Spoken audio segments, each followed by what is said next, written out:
Bíonn an duine tá scéalach siúlach go minic agus bíonn an duine tá siúlach scéalach chomh maith. San ama tógu tú in san tréimh seo bhar tú ar náithe bhíonn tíogar ceilseachán agus mar sin dé agus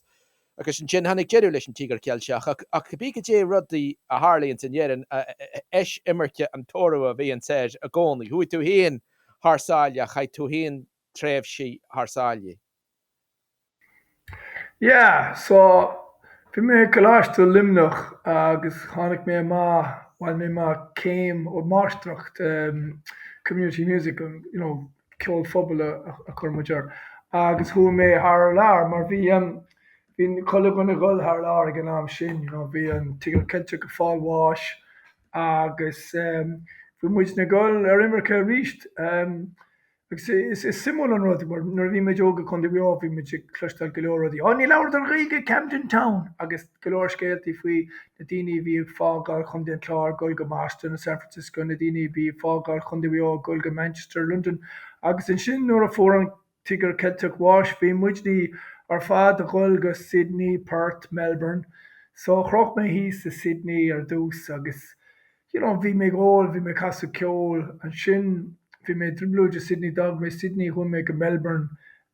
Bhí laptop agam bhí mé géirí a bheith i mé scríbnar. Bhí mar chríos mo cliginn lán le scéaltaí agus go háirithe nuair táú ar bóthir mar dúirtú héin bhín scéalach siúlach bhín siúlach scéalach agus bhí mé lán le scéaltaí agus go háirithe scéaltaí ceol agus an méid daoine ó Éireann a bhí teacht le chéalaí híosan agus bhí mé géirí bheith me scríbnar, bud leis an óil agus an tóil cáil mé an laptop agus an sin cáil mé an fiddle agus an sin cáil mé me bheabhar agus bhí mé mo chuir stráidtí. Well bhí mé dús bhí mé fanacht couch a bhí sa teach a bhí daoine ó tobar sa teach agus bug siad amach bug istead daoine ó Liverpool bhí si sound ag bug siad an couch amach go dtí an clós agus an sin bug daoine cinse le an couch amach go dtí an parka. So bhí mé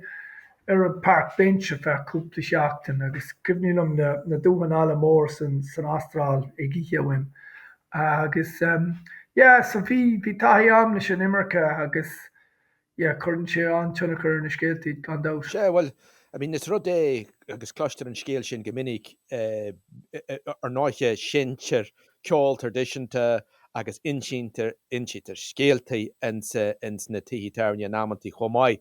Agus tan bhain sin leis an óil, tan bhain sin leis a chrac, agus an námantí fáin an crac agus an tóil lábh an uachtar ar an álainn agus cloistear an scéal sin go minic go leor den na hallantóirí móra den na ceoltóirí móra hanig siad ag an ceniu go raibh orthú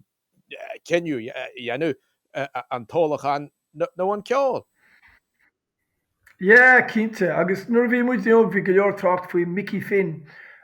fiddléras chun do bheo a bhí anstíige agus fuair sé bás in gáile 1984 ní raibh sé ach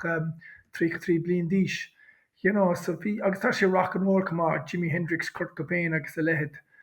So nuair a rinne mé an cinenne éirí an tóil agus bhí bicycle agam in Melbourne agus thosa mé ag rochíocht agus bhí mé gaiirí níos láitiúil an tám ar fad agus buchas le díobh bhí an crín ag tainneamh agus ag an am sin cumá bhí stocha grá an fór a bhí anarnos inniu agus bhí mangoes agus papayas agus na sort glasrí nach wine tú an seo cinál tropical. So bhí mé teas a kind of náb a bhí an agus bhí mé cosásta bheith maithas an óil agus ag an am sin bhí sé cabhar na pobaní Éireannach a hacant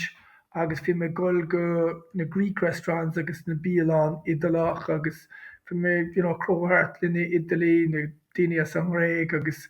ag casú bazooki agus ag clustal lena ceol gréagach agus bhí mé suit gol beagnaí nás mé bheabhar ach fós nuair nach raibh mé gáil bhí mé ar an bóthar ceart.